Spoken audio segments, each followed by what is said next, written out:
365일 묵상 3월 1일 하나님의 집에서 생각하십시오. 하나님의 집이 얼마나 아름다운지요. 당신은 그 집에 들어가는 것만으로 구원을 발견하게 될 것입니다. 나는 하나님의 집 때문에 여러 번 감사를 드렸습니다.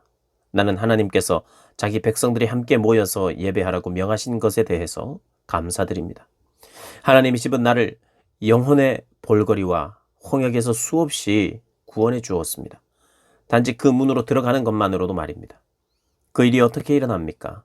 하나님의 집에 있다는 바로 그 사실만으로도 우리에게 무언가를 말해줍니다.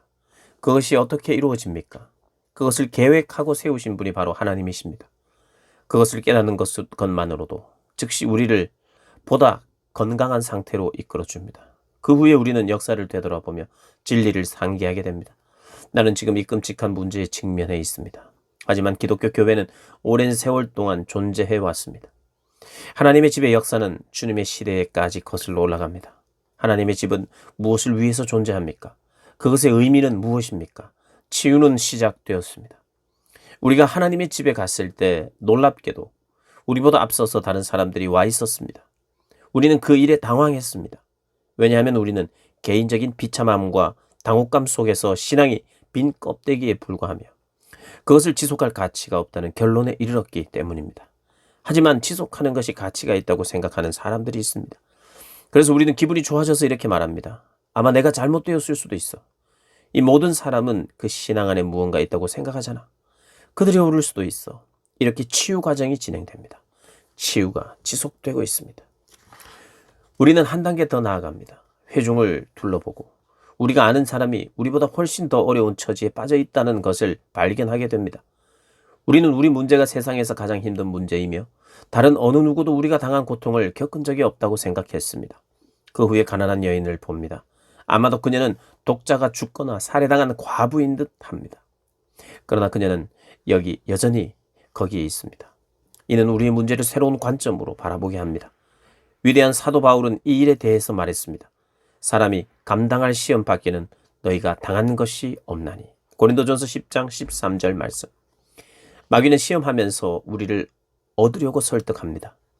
이전에는 어느 누구도 이런 시련을 겪은 적이 없어.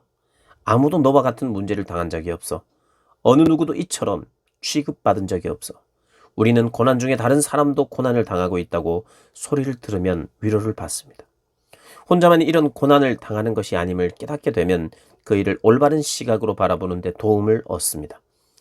나는 고통을 당하는 사람들 중 한 사람이야. 이는 하나님의 백성들에게 일어나는 일일 뿐이야. 하나님의 집은 바로 이 모든 것을 상기하게 합니다. 그런데 하나님의 집은 우리가 좀 더 거슬러 올라가도록 합니다. 우리는 전 교회를 연구하기 시작합니다. 수년 전에 읽은 것, 곧 일부 성도의 삶에서 일어난 일을 생각해냅니다. 교회 생활을 돋보이게 했던 위대한 성도들도 우리의 작은 어려움을 아무것도 아닌 것으로 만들어버리는 시련과 괴로움과 고난을 겪었다는 것을 이해하기 시작합니다. 하나님의 성소인 하나님의 집은 이 모든 것을 떠올리게 합니다. 그리고 즉시 우리는 산을 오르기 시작하며 계속해서 올라갑니다. 이제 우리의 문제를 올바른 자리에 놓습니다. 주님의 성소인 하나님의 집은 이 모든 교훈을 우리에게 가르쳐 줍니다. 나는 목회를 하면서 하나님의 집에 정규적으로 참석하지 않는 사람들이 어려움과 당혹스러움으로 가장 큰 고난을 당하게 된다는 것을 알게 되었습니다. 하나님의 집의 분위기에는 무언가가 있습니다.